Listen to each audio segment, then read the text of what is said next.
My parents sent a group message that would change everything. "We think it's best you step away for now," they wrote.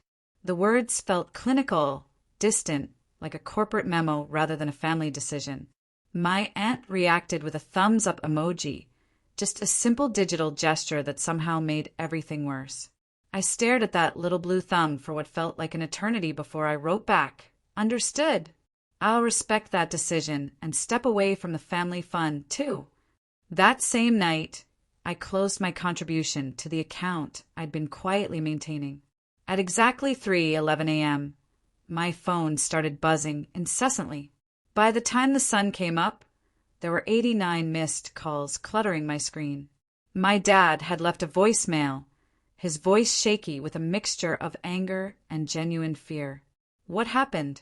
The bank flagged everything. Are you okay? Why would you do this?" I simply replied with one sentence that cut through all the confusion. "I'm honoring your decision." That was before they fully realized the extent of everything else I had been quietly managing behind the scenes.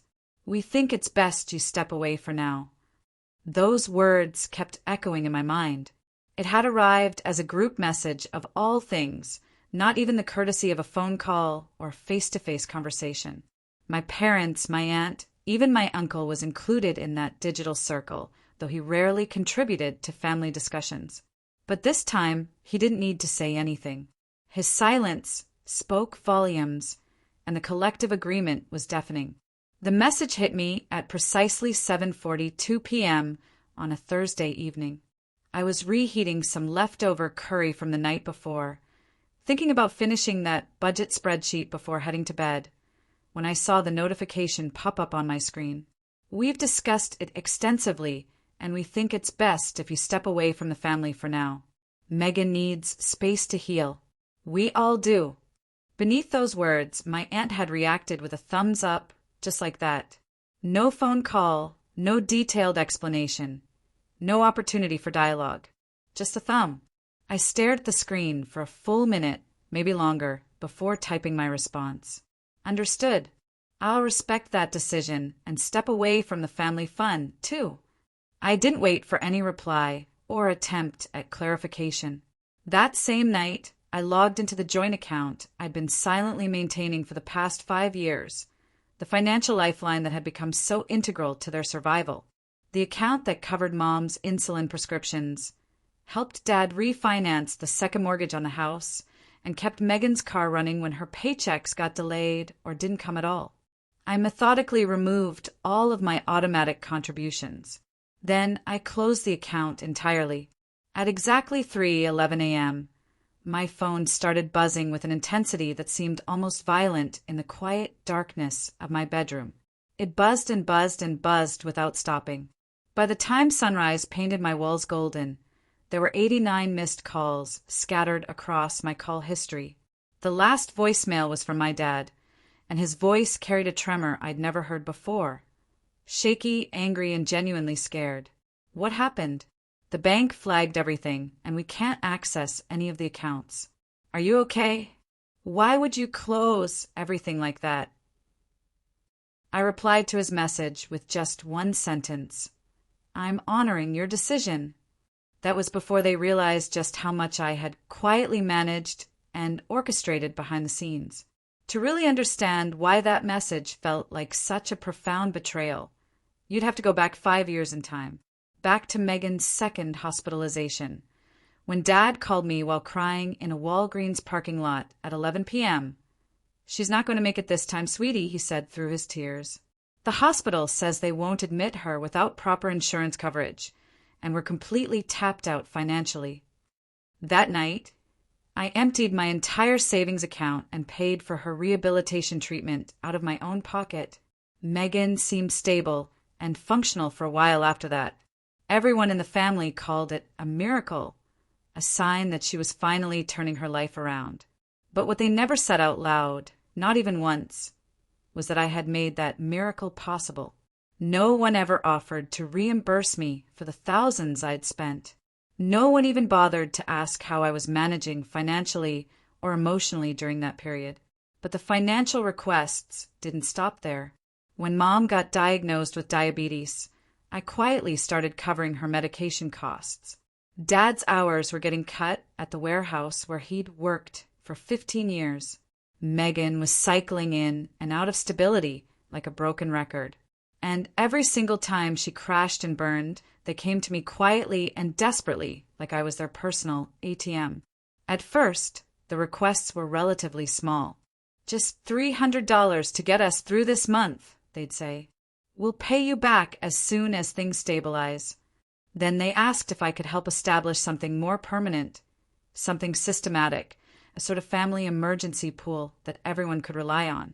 I was 27 years old, single, working 80-hour weeks in the finance industry. It made logical sense, I told myself repeatedly. I could afford it, so I should do it. I established the family fund in my name and took on the responsibility of managing it. I routed payments for Mom's prescriptions, Megan's therapy copays, and even the phone bill when they fell behind on basic utilities. They gave me access to everything: passwords, account numbers, balance statements, not because they particularly trusted me, but because they didn't want to deal with the administrative burden themselves. They called me the responsible one, but what they really meant was the convenient one. My entire life transformed into a ledger of quiet sacrifices that nobody acknowledged. Meanwhile, Megan continued to spiral again and again, like she was caught in some inescapable cycle. She got a DUI in 2020, and I paid for the lawyer without hesitation. She moved in with some guy named Tyler, who definitely wasn't treating her well, and when she finally left him in the middle of the night with nothing but a suitcase, I was the one who immediately Venmo'd her enough money for a hotel room and groceries. I never saw a single dime returned. They never questioned where the money came from or how I managed to always have it available. They never saw the detailed line-by-line spreadsheet I meticulously kept to stay financially afloat myself. They never noticed that I had downgraded my apartment to save money, skipped vacations I desperately needed, and ate oatmeal for dinner more nights than I'd ever admit to anyone. I had become the financial firewall standing between them and complete economic collapse, and for a while I convinced myself I was okay with that arrangement. Until the Christmas incident 2 years ago changed everything. Megan threw an absolute fit because I said I couldn't buy her new tires, not after I had just paid her rent the week before. She told my parents that I was making her feel judged and unsupported. That same night, I received a message from Dad.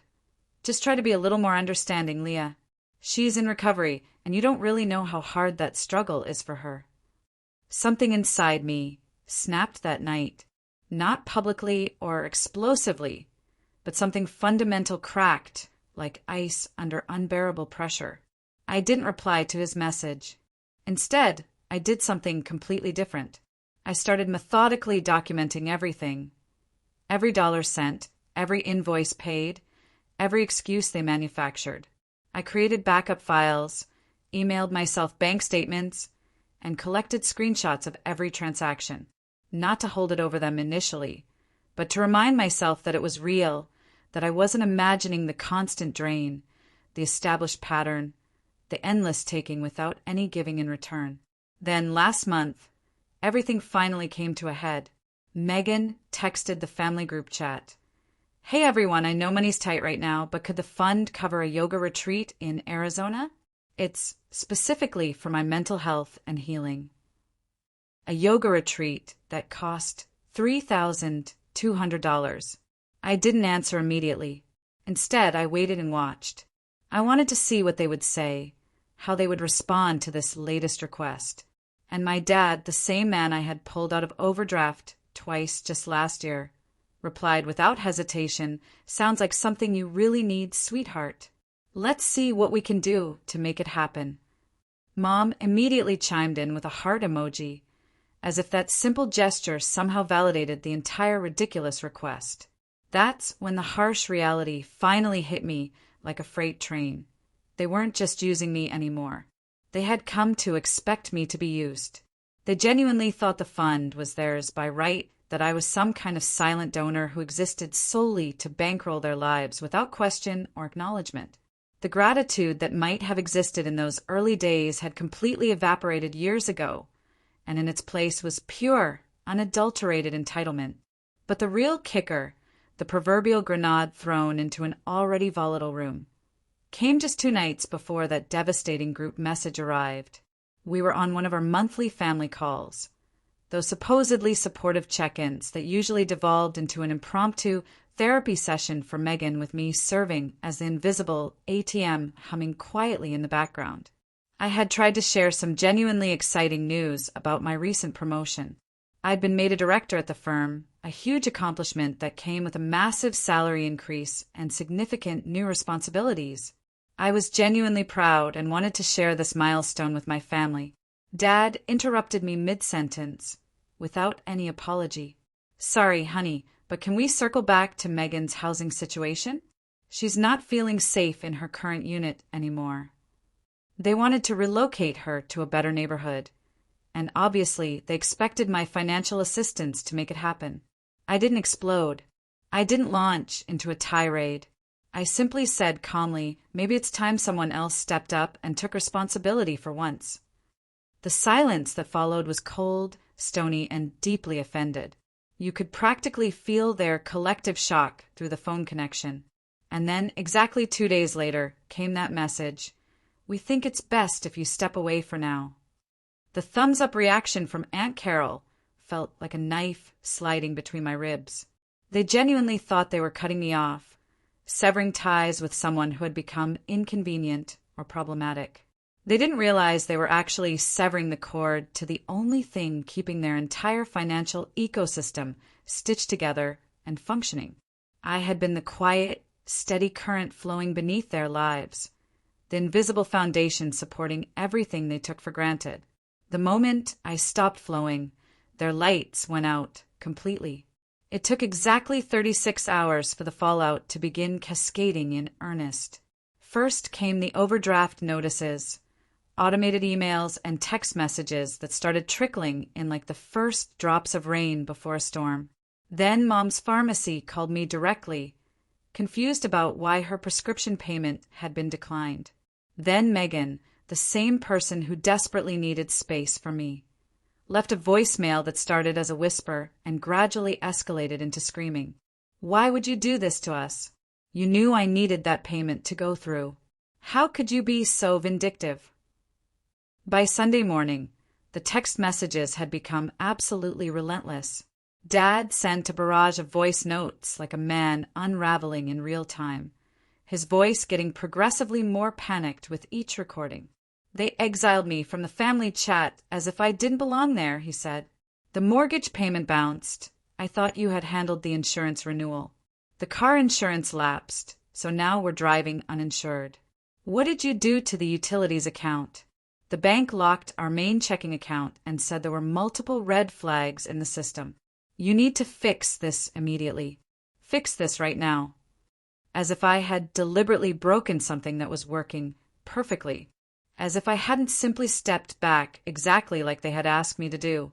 The real problem wasn't that I had stopped helping them financially. The real issue was that they had never bothered to realize just how much I was holding everything together behind the scenes, how many plates I was spinning simultaneously to keep their lives from collapsing into chaos. And then came the emergency family Zoom call that would change everything forever. My cousin Emily set it up, pretending it was just a casual conversation to talk things through. But the second I joined the video call, I could see their faces lined up in neat little rectangles like members of a jury preparing to deliver a verdict.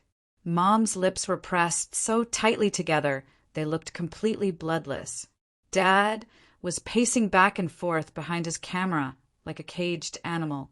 Megan had tears streaming down her cheeks in what looked like a carefully rehearsed performance.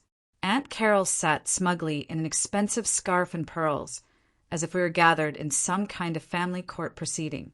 "Why did you do this to us?" Megan started, her voice quivering with what seemed like genuine emotion. "You just completely abandoned us when we needed you most." "After everything I've done," I said, my voice steady and controlled. "You mean after I paid your rent month after month, funded your rehabilitation treatment, covered your car repairs, and then got mocked and exiled for simply saying no to your yoga retreat. That's not fair, she began, but I wasn't finished. Fair. I snapped, my composure finally cracking. You want to talk about fair? How about this reality check? For 5 solid years, I've covered your financial trail like some kind of forensic janitor. I've cleaned up your messes, paid your overdrafts, bailed you out of every crisis, while you posted inspirational quotes about healing and spiritual alignment on social media. And the very moment I hesitate to fund your latest whim, you exile me from the family chat like I was completely disposable. Mom finally spoke, her voice carrying that particular tone she used when she thought she was being reasonable. It wasn't exile, honey. We were giving you space, too. We thought you needed time to think. No, you weren't, I cut in sharply. You were siding with Megan again, exactly like you always do. You just found a polite, socially acceptable way to tell me to disappear. So I did exactly what you asked. Dad folded his arms defensively across his chest. You didn't have to cancel the entire fund, though. That was vindictive. I didn't cancel it, I said, my voice growing stronger. I closed an account that was in my name, funded entirely with my money, and managed completely by me. That family fund was never a trust or a shared resource. It was a leash, and I finally decided to slip it. His face turned bright red with anger and embarrassment. We trusted you with that responsibility. No, I said firmly, you used me. There's a significant difference. Then I reached for the folder sitting beside me and clicked Share Screen on the video call. A detailed spreadsheet appeared on everyone's screens. Rows and rows of meticulously tracked payments, dates, amounts, every single dollar documented with forensic precision. Rent payments, medical expenses, utilities, car repairs, emergency expenses. Megan's yoga retreat that I had almost funded, the countless overdrafts I had quietly fixed, the emergency dental work for Aunt Carol. Even the Uber receipts from the time I paid for Mom to get to the hospital at 2 a.m. during a severe panic attack. Wow, Emily whispered, clearly shocked by the scope of the documentation. Who even keeps records like this? Someone who knew that one day you'd all try to gaslight her into thinking she made it all up, Carol sneered, but her voice lacked its usual confidence. I said nothing in response, just stared at the screen, filled with undeniable evidence. Then I clicked to the final tab of the spreadsheet, which displayed a running total of everything I had contributed over the years. The number was $87,000. Dead silence filled the virtual room. Dad actually stepped back from his camera as if he'd been physically slapped. The number hung there in the digital space like an accusation none of them could refute. You've been keeping tabs on us this whole time, Mom said, her voice filled with horror and betrayal. No, I said calmly. I've been surviving you. Megan suddenly lunged toward her screen, like a child having an epic tantrum. You're just bitter.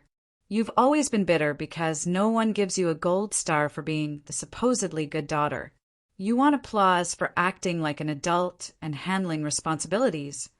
No, I said, my voice remaining completely calm despite the chaos. I just want reasonable boundaries, and I'm done being your perpetual financial safety net.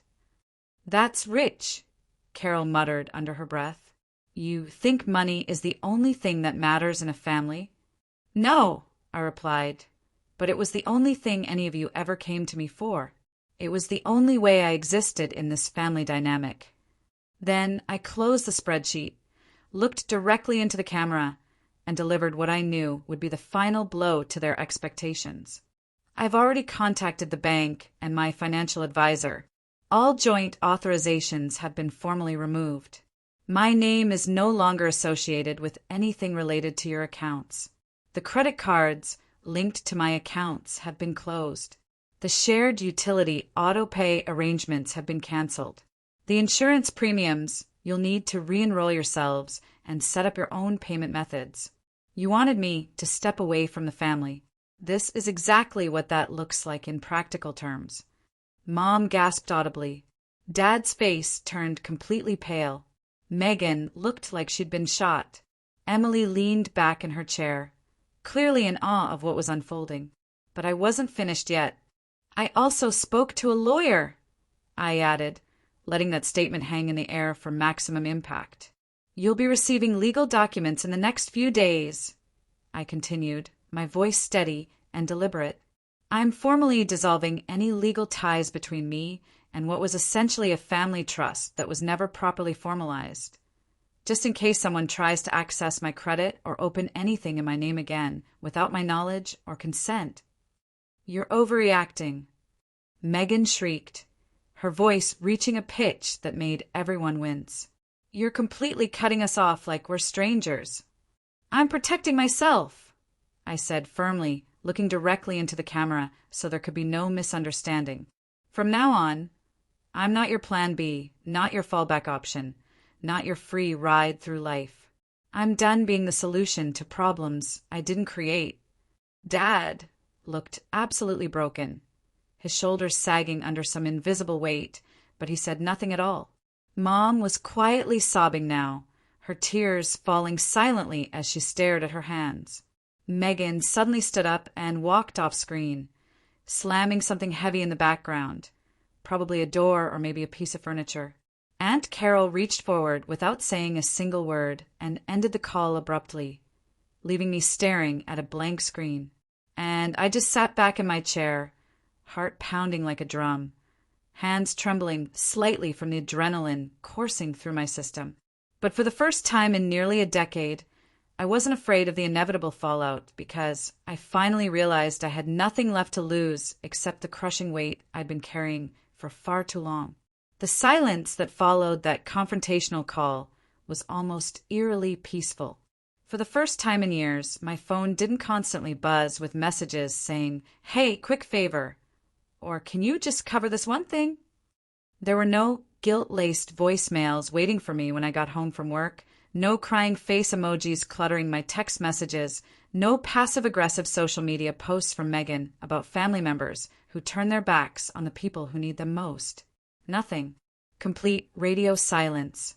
It was like I had completely vanished from their reality overnight. At first, I thought maybe they had finally understood the message. Maybe they were actually learning to stand on their own 2 feet and handle their responsibilities like functioning adults. But I should have known better than to expect such a reasonable response. Exactly 10 days later, I received an email from an address I didn't recognize, clearly a burner account created specifically for this purpose, containing a single, accusatory sentence. "You've ruined everything, and I hope you're happy with yourself." Attached to that email were screenshots of various bills, Megan's formal eviction notice from her landlord, a final warning notice from the power company threatening disconnection, and a denied credit card application that somehow still listed my name as the former cosigner. They were unraveling quickly and chaotically, like a house of cards collapsing in slow motion. And the thing about people who have grown accustomed to leaning on you for everything, they don't fall gracefully when that support is suddenly removed. They crash hard, and they inevitably blame you for the painful landing. That same week, Mom showed up at my office building unannounced. I was in an important meeting with potential clients when my assistant came in, wide-eyed and clearly flustered. "There's a woman here in the lobby," she whispered urgently. "Says she's your mother and absolutely won't leave until she speaks with you." I stepped into the lobby, and there she was, pale, visibly shaking, clutching an envelope stuffed full of crumpled papers like some kind of desperate lifeline. "I didn't know where else to go," she said, her voice brittle and breaking. "Your dad's been sleeping on the couch for a week now. Megan hasn't left her room in 3 days straight. The landlord says he's changing the locks next week if we can't catch up on rent." I didn't say a word in response, so she decided to play what she clearly thought was her trump card. "I raised you," she said suddenly, her voice becoming fierce and accusatory. "I gave you life, sacrificed everything for you, and this is how you choose to repay us? This is the gratitude we get." That's when I laughed, not loudly or cruelly, just a hollow sound like air escaping from a cracked pipe. "You gave me life," I said, my voice eerily calm, "and then you spent the next 30 years trying to convince me that I owed you everything for it." She visibly flinched at my words, but I wasn't finished. I stepped forward, slightly. "I didn't come to you at 22 years old and say, 'Please, let me be responsible for your family's dysfunction. Let me carry your debt and financial burdens. Let me save my sister over and over again while you nod approvingly and enable her destructive behavior. Let me sacrifice my mental health, my relationships, and my entire life just so you can all avoid looking in the mirror and confronting reality.'" She said nothing in response, so I kept going, the words flowing out like they'd been building pressure for years. "You want help now? Call a social worker. Call a credit counselor. Contact the same government assistance programs you always said people like us were too proud to rely on. I'm not your personal bailout fund anymore." Then I turned around and walked back to my office without another word. I didn't even bother to check if she followed me or stayed in the lobby. But that confrontation wasn't the end of their desperate attempts. A week later, I received a letter in my mailbox, not an email, but an actual physical letter from the bank. The envelope was thick, the kind of thickness that immediately signals serious trouble ahead. Inside was a flagged investigation summary that made my blood run cold. Apparently, someone had attempted to open a substantial business loan using my full name, my social security number, and the tax identification number that had been linked to the family fund account.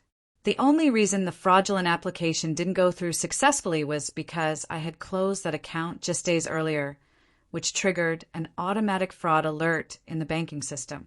The loan amount they had applied for was $80,000. The business name listed on the application was Megan Grace Recovery Services, LLC. I felt my entire body freeze as I read those words. That was not a real company. There was no legitimate LLC registration, no tax records, no business license on file anywhere. But the paperwork had been submitted anyway, complete with a forged signature that was clearly meant to match mine. I immediately called the bank's fraud department. The representative pulled up the complete application packet, and when she began reading the listed co-signers, "Your father and mother are listed here as secondary applicants," I sat there in absolutely stunned silence. "Ma'am," she continued, "it appears that someone very close to you attempted to pose as your authorized financial partner. If you hadn't closed that fund account when you did, this fraudulent loan might have gone through completely undetected by our security systems." The full scope of their betrayal hit me like a physical blow. They hadn't just been using me financially all these years. They had actually tried to shift legal and financial responsibility onto me without my knowledge or consent, quietly tying my name and credit to a substantial loan I had never agreed to be part of. And that's when everything suddenly became crystal clear. The way Megan had suddenly demanded space from me. The way my parents had immediately encouraged and supported that request. The calculated silence, the systematic removal from family communications, the polite but firm exile from their lives. None of it had been spontaneous or emotional. It had all been a carefully orchestrated setup. Their plan had been simple. Get me away from the fund quietly and discreetly. Keep my name legally attached to their financial accounts. Take the loan money and use it however they wanted. Then disappear when things inevitably collapsed, leaving the bank to come after me for repayment when the scheme fell apart. They didn't just want my ongoing financial help and support. They had actually wanted to keep me financially responsible and legally liable without bothering to ask for my permission or even inform me of their plans. And when that elaborate scheme didn't work as intended, I suddenly became the villain in a story they had completely fabricated to cover their own failed financial heist. I spent the entire weekend methodically filing official reports with every relevant agency, the bank's fraud department, local police, the IRS, and several other financial oversight organizations. I submitted copies of all the forged documents. I wrote a detailed affidavit explaining the entire situation and my family's history of financial manipulation. I even handed over old text message conversations that showed Megan asking specific questions about starting a nonprofit organization in my name months earlier. The process took many hours, but every keystroke felt like genuine therapy, like I was finally taking back control of my own life and financial security. That same night, Megan called from yet another unfamiliar phone number, crying and sounding genuinely distraught. "I just wanted to call and say that I think I finally get it now," she said through her tears. "I understand why you're so angry with all of us." I decided to let her talk and see where the conversation would lead. She went on and on about how sorry she was for everything that had happened, how incredibly difficult things had been for the whole family lately, how we were still family despite everything and should be able to work things out together. She notably didn't mention the fraudulent loan application. She didn't mention the forged signature. She didn't acknowledge the attempted identity theft. She just continued with her well-rehearsed apology speech about family bonds and forgiveness. Finally, I asked her one direct question. "Did you know about the business loan application that was submitted in my name?" Complete, dead silence on the other end of the line. Then I heard the dial tone as she hung up without another word. I immediately blocked that number, just like I had blocked all the others. That's when the real psychological shift happened, not in them, but in me. I started sleeping better at night, getting full, restful sleep for the first time in years. I stopped obsessively checking my banking app every night, constantly fearing that someone was quietly siphoning money from my accounts again. I went to dinner with friends and colleagues, and didn't flinch or feel anxious when the check arrived at our table. Then, completely unexpectedly, came a phone call from Uncle Ray, the family outcast, the one they had always called unstable and dramatic for cutting ties with everyone years ago.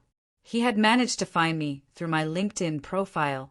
"Saw what you did," he said without any preamble, his voice carrying a mixture of approval and understanding. "Heard about the fund situation. Heard about the fraudulent loan application, too." I didn't bother asking how he had learned about all of this.